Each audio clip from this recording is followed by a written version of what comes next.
IBRD అంటే ప్రపంచ bank, international bank for reconstruction development, అంతర్జాతీయ పునర్నిర్మాణ బ్యాంకు, దీన్ని వరల్డ్ బ్యాంక్ అంటున్నాం.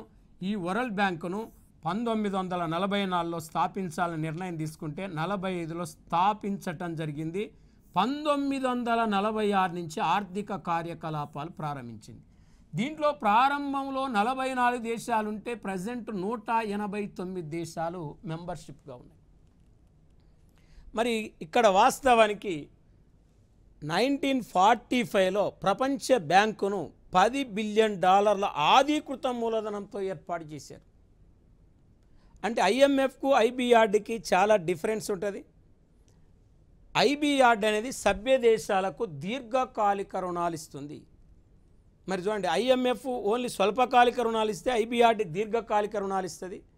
మరి వాస్తవానికి దీని యొక్క హెడ్ క్వార్టర్ కూడా వాషింగ్టన్ డీసీలో ఉంది.